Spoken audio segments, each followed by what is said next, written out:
बिजली को हम देखे तो लगता था कि बहुत दूर है, तो आके हम लोग के पास गिरा। तुम जल गई थी? ये साथियों इसका ये जल भी गई है थोड़ा सा, हालांकि बच्ची है।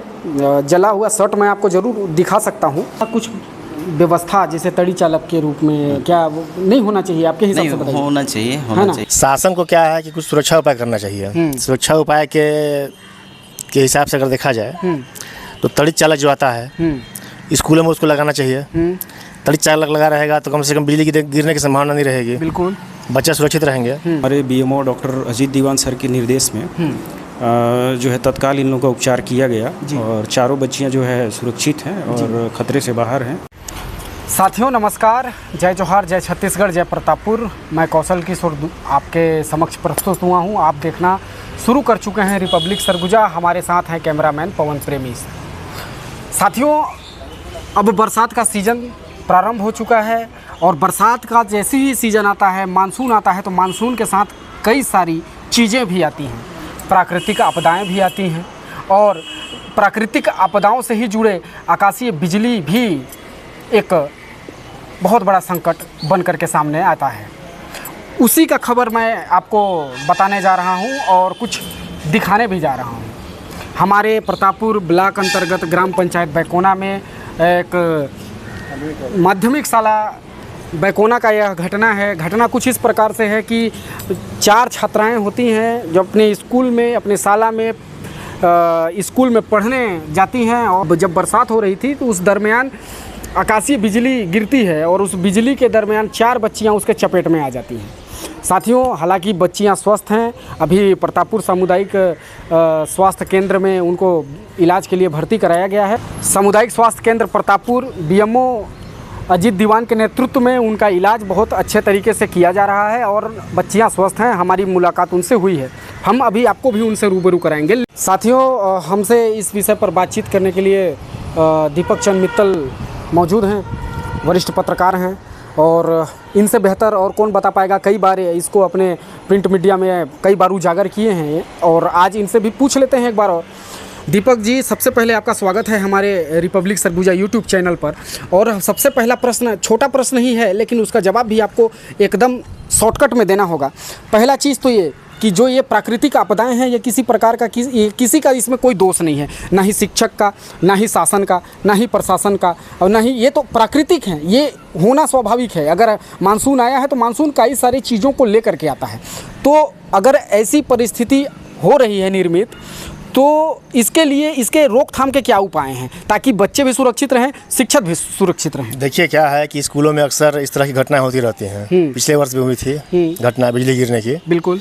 शासन को क्या है कि कुछ सुरक्षा उपाय करना चाहिए। सुरक्षा उपाय के हिसाब से अगर देखा जाए तो तड़ी चालक जो आता है स्कूलों में उसको लगाना चाहिए। तड़ी चालक लगा रहेगा तो कम से कम बिजली गिरने की संभावना नहीं रहेगी। बिल्कुल, बच्चे सुरक्षित रहेंगे। तो तड़ी चालक कोई ज़्यादा महंगा नहीं आता है। शासन प्रशासन को अपने स्तर पर इसको लगाना चाहिए। अच्छा, एक चीज़ है तड़ी चालक के बारे में इन्होंने बात किया, तो ये चीज़ सिर्फ स्कूलों के लिए लागू नहीं होता है, ये हर कार्यालय में, हर ऑफिस में, अस्पताल में, यानी अगर मैं बात करूं तो जहां जहां पब्लिक का काम हो रहा है, तहसील में, एसडीएम कार्यालय में, कोर्ट में, हर जगह होना चाहिए। हम हॉस्पिटल प्रशासन के यहाँ जो मौजूदा अधिकारी हैं बीएमओ साहब, उनकी अनुमति से अभी हम इन बच्चों का हाल खेम जानने के लिए यहाँ पे उपस्थित हुए हैं। बच्चे भर्ती हैं और बच्चों का इलाज बहुत दीवान जी के नेतृत्व में अच्छा हो रहा है और यहाँ पे स्कूल के शिक्षक भी लगातार बच्चों के साथ बने हुए हैं। उनको सेब, केले, जो भी इनको चाहिए प्रोटीन, विटामिन, वो पर्याप्त मात्रा में मिल रहा है। आइए एक बार मैं बच्चों से जान लेता हूँ आखिर कैसे हुआ, इनको मतलब आते हुए देखे, क्या हुआ क्या नहीं हुआ, ये बात तो इनसे बेहतर कोई नहीं बता पाएगा। तो एक बार आइए पूछते हैं, क्या नाम है बेटा आपका? मनसीला पैकरा। थोड़ा सा जोर से बोलो। मनसीला पैकरा। मनसीला पैकरा। तो क्या और तुम्हारा नाम क्या है? नेहा पैकरा। नेहा पैकरा। तो जब तुम लोग स्कूल गए तो ये घटना, मतलब जो बिजली गिरने की घटना है, वो कितने बजे की है? 2-2:30 बजे का। 2 से 2:30 बजे, ठीक है। उस समय तड़क भड़क थोड़ा हो रहा था। तो आप लोग अंदर में थे कि स्कूल के अंदर? हाँ, स्कूल के अंदर थे। तो उस समय पढ़ाई कर रहे थे कि क्या कर रहे थे, खेल रहे थे, क्या कर रहे थे? पढ़ाई तो नहीं कर रहे थे, बैठ रहे। बैठे थे, ठीक है। तो कैसे कैसे हुआ थोड़ा बताओ तो मेरे को, कुछ याद है? बिजली को हम देखे तो लगता था कि बहुत दूर है, तो आके हम लोग के पास गिरा। अच्छा, वहाँ ऊपर से आते हुए आप लोगों ने देखा? हाँ। कि और देखा कि बहुत दूर है। हाँ। तो आकर के सीधे आप लोग के पास गिरा। हाँ। तो आपको कहाँ पास जो है कि चोट लगा है उसके वजह से? यहाँ पास। ये दाहिना हाथ में? हाँ। क्या हो गया, सुन्न हो गया था? हाँ, और वो चीज़ वहाँ से नहीं हट रहा था, फिर वो चीज़ छूटा ना हाथ, तो फिर मैं गिर गई। अच्छा, वो हाथ ऐसे चपक गया था? हाँ। हट नहीं रहा था? नहीं। ये देखिए ये। और आइए नेहा से पूछते हैं। नेहा, तुम्हारे साथ क्या हुआ था भाई? तुमको कहाँ पे चोट लगा था बिजली के? हाथ में। हाथ में कहाँ पास? यहाँ पास। यहाँ पास। तो तुम्हारा भी हाथ चिपक गया था? वे। पीठ साइड? हाँ। क्या जला जला जला वाला किसका हुआ था? मेरा। तुम जल गई थी? वे। साथियों, इसका ये जल भी गई है थोड़ा सा, हालांकि अब बच्ची है। जला हुआ शर्ट मैं आपको ज़रूर दिखा सकता हूँ, और क्योंकि ये जली हुई है और इसका इलाज अभी हो रहा है। देखिए इसका एक शर्ट है, आपको दिखा पाऊँ तो, अगर आप देख पाएँ तो। ये देखिए, ये मेरा ये शर्ट है, ये बाहीं है, और यहाँ से देखिए मेरा 2 उंगली बड़े आराम से निकल रहा है। तो अब है वहाँ के प्रधानाचार्य जी, प्रधान पाठक हैं।